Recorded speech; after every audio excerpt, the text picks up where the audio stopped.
زبان کا یہ بول زبان سے نکل کر فضا میں ختم نہیں ہو جاتا. کل قیامت میں اللہ اس بول کو وزن دیں گے، جسم دیں گے، اور اس کا وزن ہوگا. اس کے کانوں کا یہ غلط سننا، کل قیامت میں اللہ اسے بھی جسم دیں گے اور اس کا وزن ہوگا. آج کی اس دنیا کے اندر تو ایسی بہت سارے سائنس نے چیزیں بتلا دی کہ جن کا جسم نہیں بھی ہے ان کو بھی تولا جا سکتا ہے، ناپا جا سکتا ہے، وزن کیا جا سکتا ہے. گرمی ہے، سردی ہے، موسم کے یہ سارے سلسلے ہیں. تو اللہ رب العزت کل قیامت کے دن انسان کے بدن سے نکلنے والے اعمال کو بھی تولیں گے. والوزن یومئذ الحق فمن ثقلت موازینہ، پھر جس شخص کا پلہ بھاری ہوگا فاولئک هم المفلحون، ایسے لوگ کامیاب ہوں. وہاں انصاف کا ترازو قائم ہوگا، وہاں انصاف کا ترازو قائم ہوگا.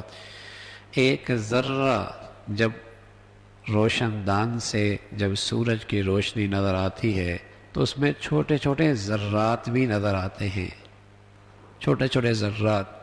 فرما اتنا ذرہ بھی کسی کی نیکی ہوگی ضائع نہیں ہوگی، وہ بھی محفوظ ہوگی، وہ بھی محفوظ ہوگی. وَمَن يَعْمَلْ مِثْقَالَ ذَرَّةٍ خَيْرًا يَرَهُ وَمَن يَعْمَلْ مِثْقَالَ ذَرَّةٍ شَرًّا يَرَهُ. اور جس کا پلہ ہلکا ہوگا یہ وہ لوگ ہوں گے جنہوں نے اپنا نقصان کر لیا. رسول اللہ صلی اللہ علیہ وسلم نے بتلایا کل قیامت میں اعمال تولے جائیں گے. ایک شخص ہوگا جس کی نیکیوں کا پلہ ہلکا فضا میں اڑ رہا ہوتا، گناہوں کا پلہ بھاری، اور اس شخص کی ہلاکت اسے اپنی آنکھوں سے نظر آ رہی ہوگی. اتنے میں ایک کاغذ کا پرزہ نیکیوں میں ایک پلڑے میں رکھا جائے گا اور ایک دم گناہوں کا پلڑا فضاؤں میں اڑنے لگ جائے گا، نیکیوں کا پلڑا بھاری ہو جائے گا.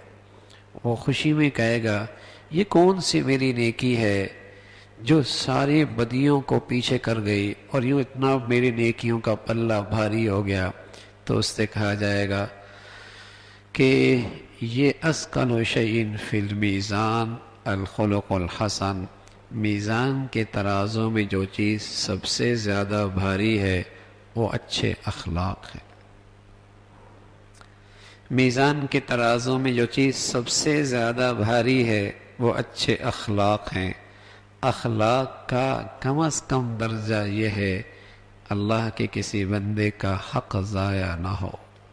کم از کم درجہ یہ ہے زبان سے، طرز عمل سے، رویے سے، کسی بھی طریقے سے کسی کا حق تلفی نہ ہو، کسی کی حق تلفی نہ ہو. یہ کم از کم درجہ ہے اخلاق کا. تو فرمایا اثقل شیء فی المیزان الخلق الحسن، میزان کے ترازو میں جو چیز سب سے زیادہ بھاری ہے وہ اچھے اخلاق ہیں. یہ تیرے اخلاق ہیں جس سے تیری نیکیوں کا پلہ بھاری ہو گیا. تو اللہ بتا رہا ہے قیامت کے منظرنامے میں کہ وہاں جس شخص کا پلہ بھاری ہوگا کامیاب ہوگا، اور جس شخص کا پلہ ہلکا ہوگا وہ لوگ ہوں گے جنہوں نے اپنا نقصان کر لیا. اور یہ اس لیے کہ یہ دنیا میں ظالم تھے، ظالم. اور ظالم کی نشانی کیا بتائی؟ یہ اللہ کی حق تلفی کیا کرتے تھے.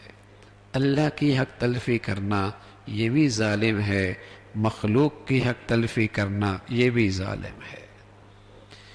مخلوق کے ساتھ برتاؤ اچھا ہے، خالق کا حق ضائع کرتا ہے یہ بھی ظالم ہے. خالق کے ساتھ معاملہ ٹھیک رکھتا ہے، مخلوق کا حق ضائع کرتا ہے یہ بھی ظالم ہے. فرمایا یہ اس لیے کہ یہ ہماری آیتوں کی حق تلفی کیا کرتے